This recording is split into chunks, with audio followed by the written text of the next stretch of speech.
Cette vidéo vous est présentée par la boutique lilojeu.ca, un service personnalisé par une équipe de passionnés d'ici.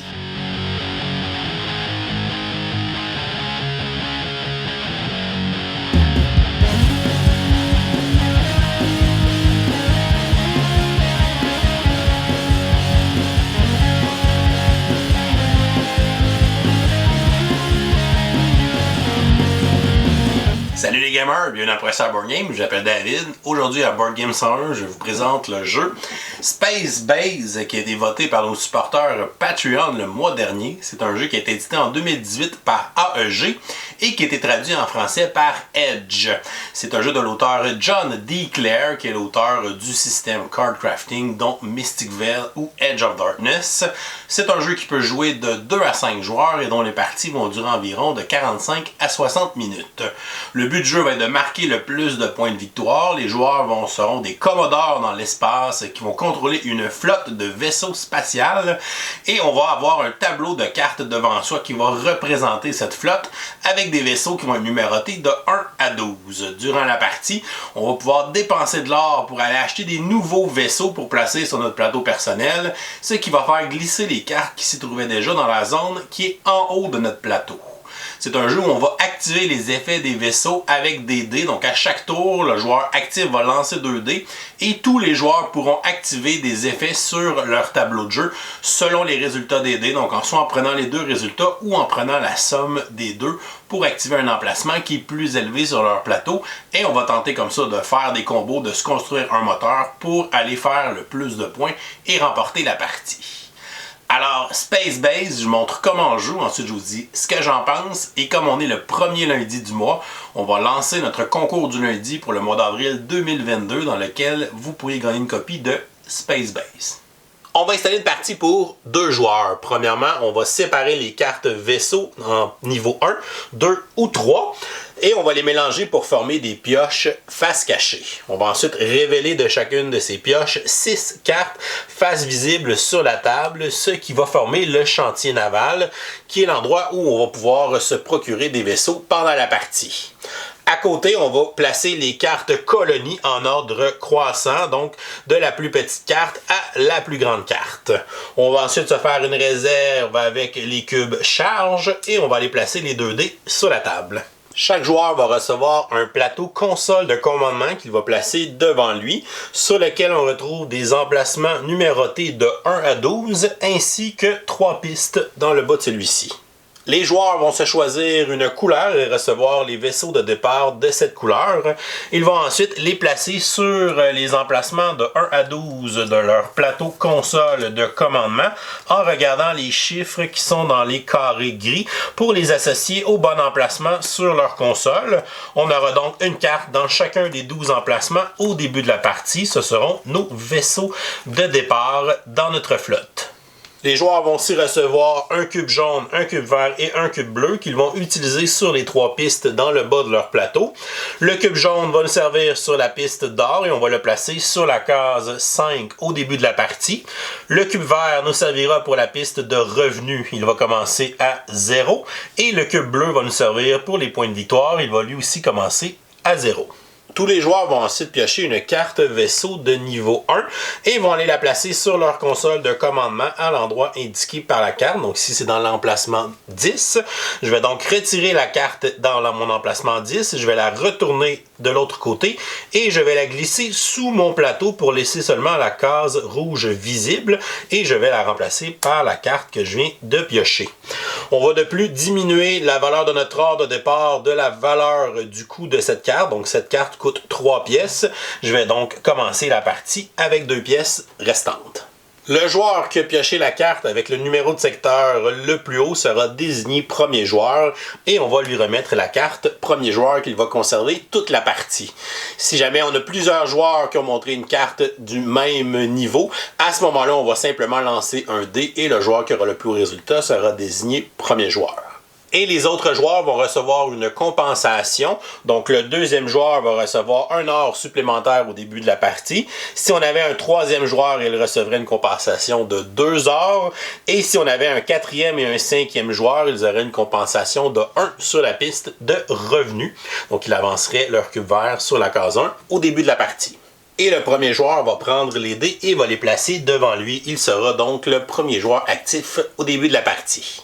Une partie de Space Base se joue en plusieurs tours de jeu. À chaque tour de jeu, le joueur qui va lancer les dés sera considéré comme le joueur actif et tous les autres joueurs seront des joueurs passifs. Lorsqu'on lance les dés, tous les joueurs, qu'ils soient actifs ou passifs, pourront utiliser les résultats de ceux-ci. On pourra utiliser les 2 chiffres qui sont sur les dés ou on pourra les additionner pour avoir la somme des deux pour activer un ou plusieurs secteurs sur notre plateau personnel. Le joueur actif, lui, va activer les emplacements qui sont bleus sur son plateau personnel, alors que les joueurs passifs vont activer les emplacements rouges qui seront placés au-dessus de leur plateau personnel. Donc, plus on achètera de cartes et plus on aura de cases rouges à activer au-dessus de notre plateau personnel. À la fin de son tour de jeu, le joueur actif pourra dépenser de l'or pour s'acheter une carte vaisseau dans le chantier naval ou bien s'acheter une carte colonie qu'il va venir placer sur son plateau personnel. À chaque fois qu'on va acheter une nouvelle carte, la carte qui se trouvait sur notre plateau sera retournée et placée sous notre plateau pour avoir un nouvel emplacement rouge qui va pouvoir s'activer dans les tours où on est le joueur passif. On va ensuite passer les dés au joueur suivant et il va devenir le joueur actif et on va continuer à enchaîner des tours de jeu jusqu'à temps qu'un joueur réussisse à atteindre 40 points de victoire. À ce moment-là, ça va déclencher la fin de la partie. On va terminer la manche en cours et le joueur qui aura le plus de points sera déclaré vainqueur. Au début de son tour de jeu, le joueur actif va donc lancer les 2 dés et on va regarder les résultats qui sont obtenus. Ici, on a un résultat de 1, donc la fusée représente 1 sur le dé, et on a un résultat de 6. Tous les joueurs pourront activer les résultats de ces dés. Donc, le joueur actif, lui, va activer les emplacements bleus de son plateau personnel. Donc, j'ai le choix. Je pourrais activer l'emplacement 6 et l'emplacement 1. Donc, l'emplacement 1 me donnerait 1 d'or.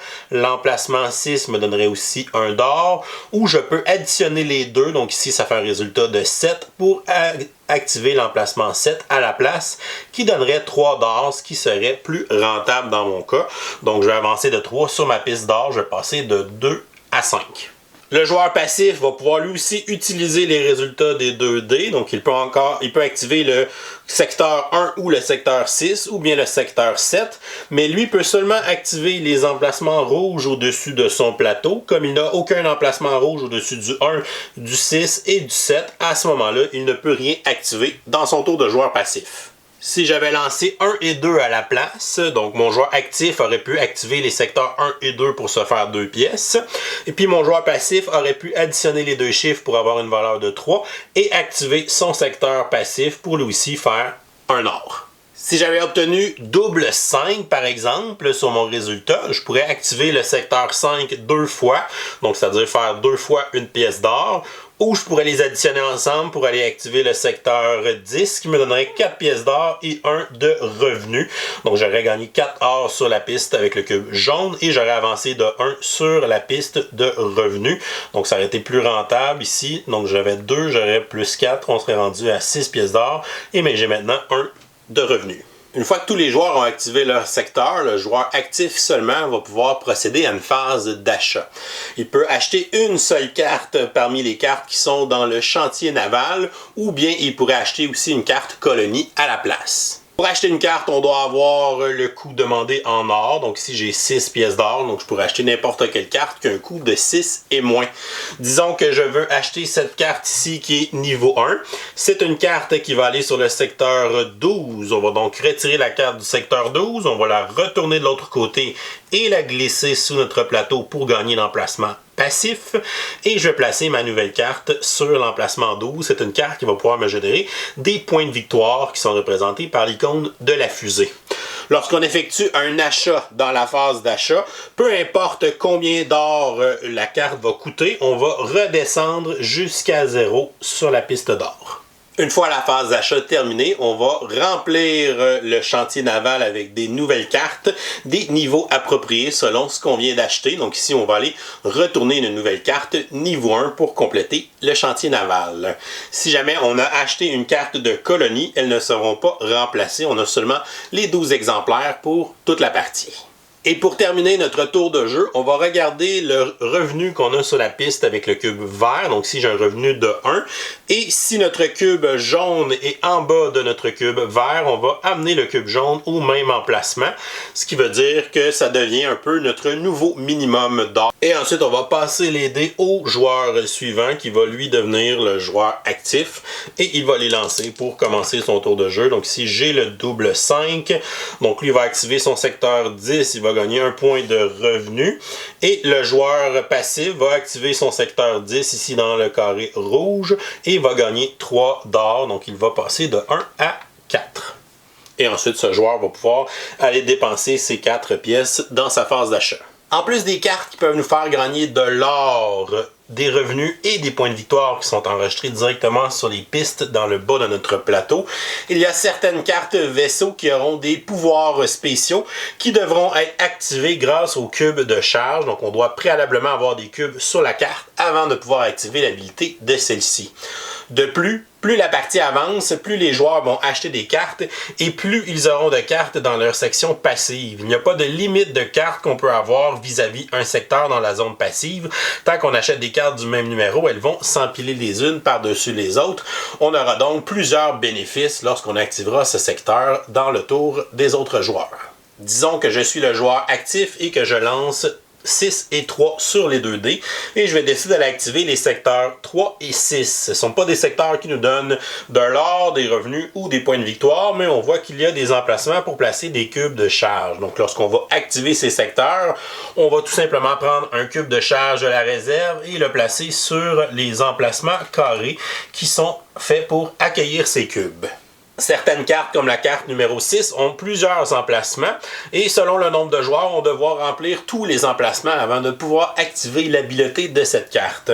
Dans ce cas-ci, on voit que c'est à 2 et 3 joueurs, on doit remplir les 2 emplacements, mais si jamais je jouais à 4 ou 5 joueurs, j'aurais seulement besoin de remplir le premier emplacement puisqu'il n'y a pas ces nombres de joueurs indiqués dans le deuxième carré. Alors que ma carte numéro 3, il y a seulement un emplacement, donc dès que j'aurai un cube, je pourrai activer son habileté. Les bannières d'habileté sont en 3 couleurs dans le jeu, donc on a certaines bannières d'habileté qui sont bleues. On pourra seulement les activer si on a un cube et si on est le joueur actif. Les bannières qui sont rouges, on peut les activer quand on est le joueur passif. Et les bannières qui sont vertes, on peut les activer dans le tour de n'importe quel joueur, qu'on soit actif ou passif, tant qu'on a déjà un cube de placer sur la carte. On passe donc les dés à l'autre joueur, il va donc les lancer, disons qu'il obtient 4 et 5 sur son résultat. Ce n'est pas un mauvais résultat pour moi, ça pourrait me donner 3 pièces d'or d'activer le secteur 9, mais ça serait tellement plus rentable d'activer le secteur 10 où j'ai un gros combo qui est construit à cet endroit. Donc je vais décider de dépenser mon cube sur ma carte numéro 3 pour activer son habileté ici de bannière qui me permet d'augmenter la somme des 2 dés de 1 pour moi seulement, donc cela n'affectera pas le résultat des dés pour les autres joueurs. J'ai donc maintenant 5 plus 4 plus 1, ce qui fait un total de 10, ce qui va me permettre d'activer le secteur 10, qui va me donner 3 plus 1, il va me donner 4 pièces d'or, donc je tomberai à 8. Il va me donner 1 de revenu, je vais donc avancer sur la piste de revenu, et on va avoir ensuite le symbole avec la double flèche qui me permet soit d'aller activer le secteur à gauche ou aller activer le secteur à droite de celui-ci. C'est plus intéressant d'aller activer le secteur 11 qui va me donner 4 pièces supplémentaires. Je vais donc monter à 12. Et j'ai encore une double flèche, donc je peux aller activer le secteur à droite ou le secteur à gauche. Mais comme j'ai déjà activé le secteur à gauche dans cette activation, je ne peux pas l'activer une deuxième fois avec une flèche, ce qui empêcherait de revenir au secteur 10, qui me renverrait au secteur 11, donc on ne peut pas créer une boucle infinie. Donc à ce moment-là, j'ai pas le choix d'aller activer avec cette flèche le secteur numéro 12, qui n'est pas mauvais, qui va me donner 5 pièces supplémentaires. On va donc être à 17 pièces d'or et ça va me donner 3 fusées, donc 3 points de victoire.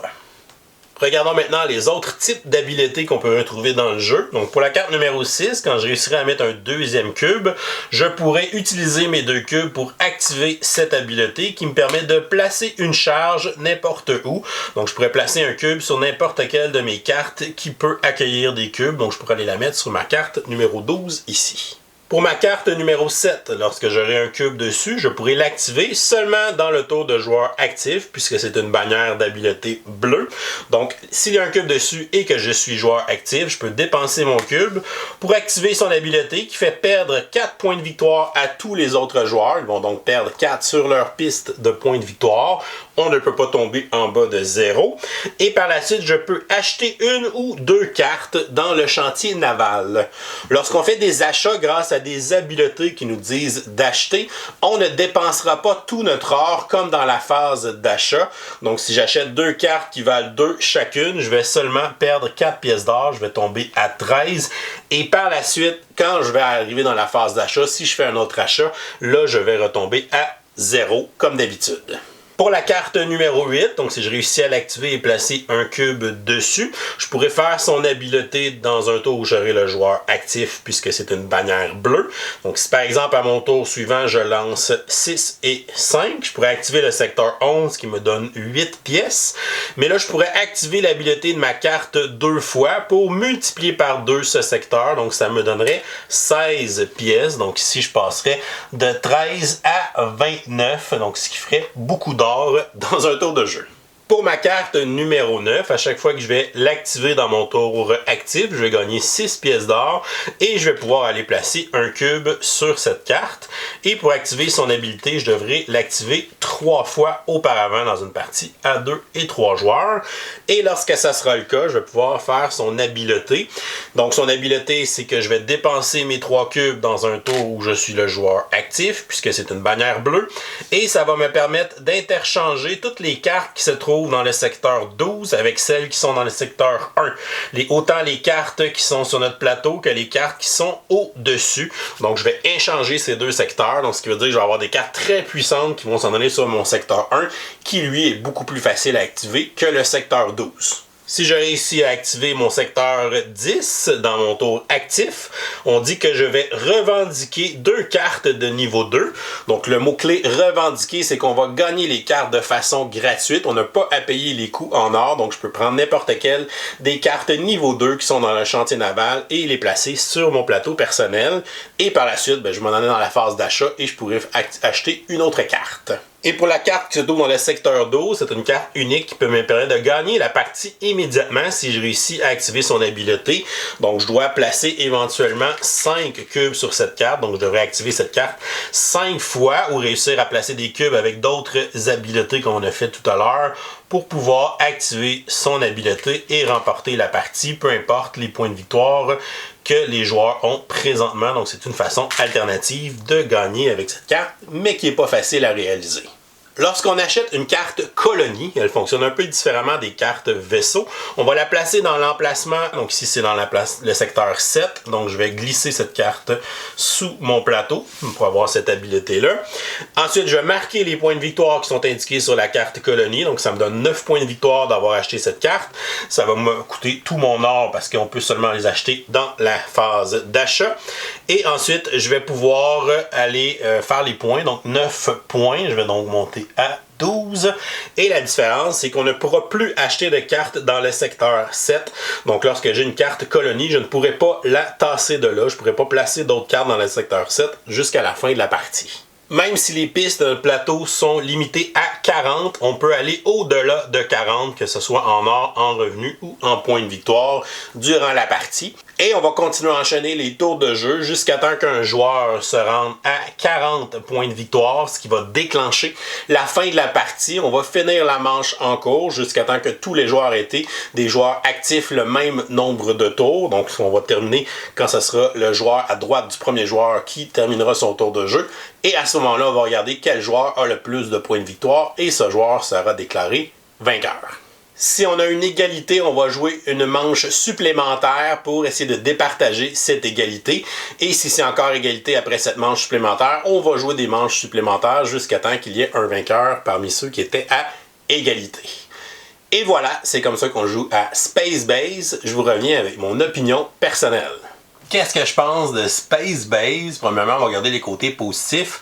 Beau petit matériel dans la boîte, on a un insert pour tout ranger, les plateaux de jeu en carton sont quand même très épais, les cartes aussi sont très bien côté qualité, on a un petit fini de protection, c'est pas les cartes les plus épaisses mais on les brasse pas pendant la partie, on fait juste les déposer sur son plateau, fait que ça c'est pas très grave, les pistes avec les cubes, ça fait le travail, ça évite peut-être des manipulations avec des jetons de ressources et tout ça, donc c'est quand même plus rapide côté efficacité. Pour le gameplay, c'est un jeu que les règles sont quand même relativement simples. On lance 2 dés, soit que tu actives les deux résultats des dés ou que tu les additionnes ensemble pour activer un secteur plus élevé. Les cartes plus élevées, généralement, ont des récompenses plus hautes pour compenser le fait qu'on va activer un secteur au lieu de 2. Donc ça, c'est quand même très intéressant. Si tu es joueur actif, on active ce qui est dans le bleu sur ton plateau. Si tu es joueur passif, tu actives ce qui est en haut. Fait que c'est quand même facile à comprendre comme principe de base du jeu. Les cartes sont relativement faciles à comprendre aussi. On va avoir les icônes pour l'or, pour le revenu, pour les points de victoire qui sont sur la majorité des cartes. Certaines cartes ont des habiletés spéciales, donc on va avoir des petits twists comme on vous a montré, différents exemples de ce qu'on peut retrouver. On a des cartes qui nous servent à changer des cartes de secteur, qui nous servent à augmenter les résultats des dés. Il y en a qui te donnent des relances, il y en a qui te permettent même de mettre un dé sur la face de ton choix. Fait que bref, il y a certaines habiletés qui peuvent te permettre de moduler un peu la chance, parce que c'est le genre de jeu, évidemment, tu vas essayer de te concentrer, te bâtir un moteur, puis d'aller mettre plusieurs cartes au même endroit, puis tu veux activer cet endroit-là le plus possible. Donc, si c'est des endroits qui sont hauts, ben, ça peut être intéressant d'aller chercher justement des pouvoirs qui peuvent te permettre de manipuler les dés ou qui permettent d'augmenter de 1 ou 2. Donc, quand les autres vont lancer les dés, fait que tu as plus de chances d'activer tes gros secteurs puis de faire des gros combos. Donc, c'est vraiment un jeu de construction de engine building assez classique. Ça rentre beaucoup dans la famille des jeux comme Miniville, comme Valeria, le Royaume, Dice Farm que j'ai montré il n'y a pas si longtemps. Donc, c'est le même cœur de jeu. Mais je pense que dans toute cette famille de jeux-là, je pense que c'est Space Base qui le fait le mieux. Donc, je trouve que les combos sont un peu plus explosifs, sont le fun à développer. Le côté aussi qu'il y a les petites habiletés que les cartes peuvent nous donner. Donc, côté manipulation, c'est très intéressant. Les différentes stratégies qu'on peut faire dans le jeu. Donc, j'ai joué beaucoup dans les derniers mois, surtout sur Board Game Arena. D'ailleurs, il est disponible sur cette plateforme. Si c'est quelque chose que vous voulez essayer le jeu avant de vous le procurer, ben, il est disponible sur Board Game Arena. Puis l'interface est vraiment très bien. Donc, c'est le fun pour ça de pouvoir le tester avant de l'acheter. Sinon, pour le jeu, c'est un jeu que, surprenamment, il est bon à tous les comptes de joueurs. Donc, c'est aussi bon si j'y joue à 2, à 3, à 4, même à 5. J'ai pas de problème à jouer à ce jeu-là au maximum de joueurs. Mais je vais aborder le jeu différemment si je joue à 5 que si je joue à 2. Parce que si je joue à 2, mes secteurs bleus, je vais les activer un tour sur 2. Fait que je vais peut-être leur accorder un peu plus d'importance. Puis essayer de faire des combos sur les cases bleues aussi. Tandis que si je joue à 5, ben à 5, je vais être joueur actif une fois, mais je vais être joueur passif 4 fois après. Donc là, je vais peut-être plus penser mes combos pour les cases rouges sur les endroits au-dessus de mon plateau, parce que c'est ça qui s'active le plus souvent.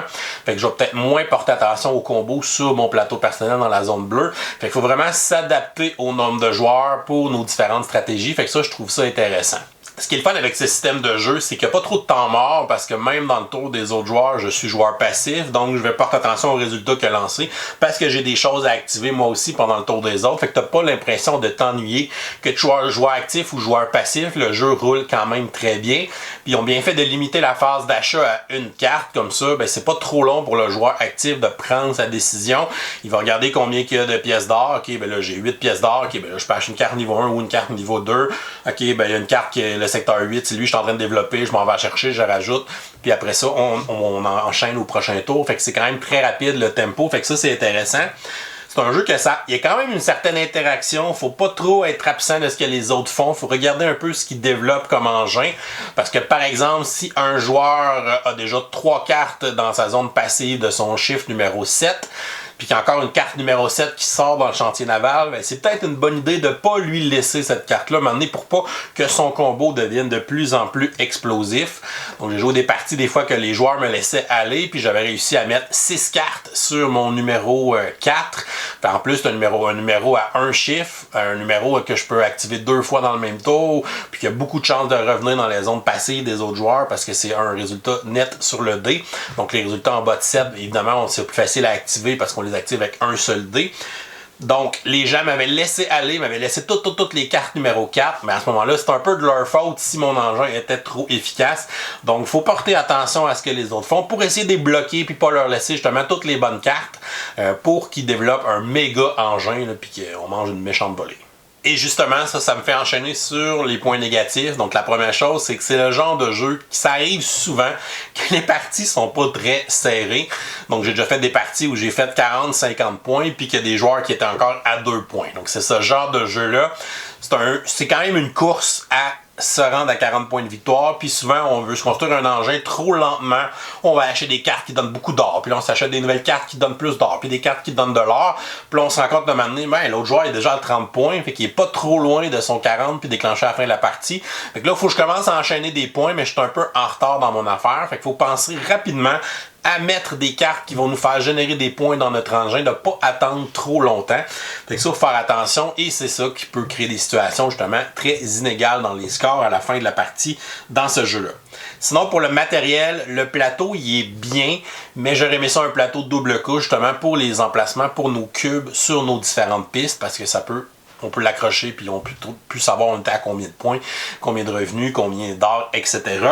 Puis le fait que les pistes arrêtent à 40, c'est un peu stupide parce qu'on peut le dépasser le 40, mais là on a comme rien pour se rappeler on est à combien. On nous suggère de mettre un cube de charge sur le 40 justement, puis de prendre notre cube puis de revenir au début. Mais bon, c'est pas très fonctionnel. On aurait pu continuer les pistes jusqu'à 50-55 pour éviter ce genre de problème-là, ou de mettre un autre petit plateau à côté, ou je sais pas, une carte à côté si on dépasse pour notre cube pour continuer. Donc on aurait pu trouver une solution un peu plus efficace pour allonger les pistes, puisque c'est évident qu'on va dépasser 40.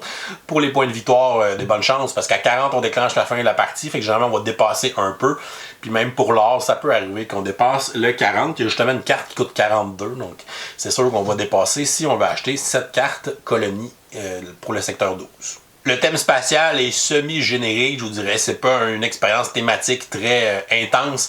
Donc achetez-le pas nécessairement pour son thème. C'est vraiment plus pour le gameplay puis le côté construction d'engins qu'on va acheter ce jeu-là. Donc pour le gameplay plus que pour le thème. Sinon, il existe une version française, donc celle que j'ai et celle qu'on met dans le concours, c'est une version française qui a été traduite par Edge. Dans les dernières années, Edge ont un peu changé, ils sont vraiment rendus dans le jeu de rôle aujourd'hui plus que dans le jeu de société. Fait que je pense qu'il n'y aura pas de nouvelles impressions pour la version française, malheureusement, à moins qu'un autre éditeur vienne signer ce titre-là puis décide de sortir une deuxième édition. Puis ça, c'est un peu triste parce que c'est un jeu que même aujourd'hui, AEG sort des nouvelles extensions. Il y a une nouvelle extension qui sort en 2022. Puis il y en a déjà une, je pense, qui était sortie en 2019. C'est des extensions en plus qui ajoutent une espèce de mode un peu campagne, donc plusieurs parties qui se suivent avec des trucs intéressants. Donc ça aurait été le fun que ces extensions-là soient traduites et évidemment, ça aurait été le fun d'avoir une nouvelle réimpression du jeu en français, qu'on puisse le trouver. Mais c'est pas un jeu qui a tant de texte que ça. Fait que si vous êtes un peu à l'aise en anglais, je pense que vous allez bien vous débrouiller dans le jeu. Somme toute, Space Base, c'est un jeu que j'adore. Je vais lui donner une note de A-. C'est un excellent jeu. Je pense que c'est le meilleur jeu dans la famille, justement, des jeux de construction d'engins. Cartes et dés, là, avec Miniville, Valeria, le Royaume, Dice Farm, et ainsi de suite. Je pense que c'est celui que je préfère. Celui que je trouve que les combos sont le plus explosifs, puis c'est le plus intéressant à bâtir, puis essayer les différentes stratégies avec les habiletés des cartes qu'on peut retrouver dans le jeu. Et voilà, c'est tout pour aujourd'hui. Oh, c'est vrai, on est lundi, on est même le premier lundi du mois. On va donc lancer notre concours du lundi pour le mois d'avril 2022, dans lequel vous pourrez gagner une copie française de Space Base. Avant de vous dire comment participer, on va annoncer notre gagnant pour le mois précédent. Donc, le gagnant pour le mois de mars, il s'agit de JP Bellan qui remporte le jeu Wrath of the Lich King. Donc, félicitations JP. Tu peux nous écrire à professeurboardgame@gmail.com pour nous envoyer tes coordonnées qu'on puisse te faire parvenir ton jeu. Pour ce mois-ci, c'est très simple. À chaque vidéo du lundi, vous aurez une question du jour et vous n'avez qu'à répondre à cette question en commentaire YouTube sous la vidéo pour enregistrer des participations tout au long du mois d'avril pour le concours pour remporter une copie de Space Base. La question du jour aujourd'hui est la suivante. Quel est votre jeu favori à thématique spatiale? Laissez-nous la réponse en commentaire YouTube sous la vidéo pour enregistrer votre participation. Et si jamais vous nous supportez sur Patreon pour au moins 5$, vous aurez aussi une participation automatique à chaque lundi qui va s'ajouter. Donc bonne chance à tous pour ce nouveau concours. Et si vous n'êtes pas encore abonné à la chaîne, vous pouvez cliquer le petit bonhomme ici en bas pour vous abonner. Sinon, vous pouvez nous suivre sur Facebook, Twitter, Instagram à Professeur Board Game. Et si vous aimez le contenu qu'on fait, vous pouvez nous supporter sur notre page Patreon. On vous souhaite une excellente fin de journée et continuez de gamer.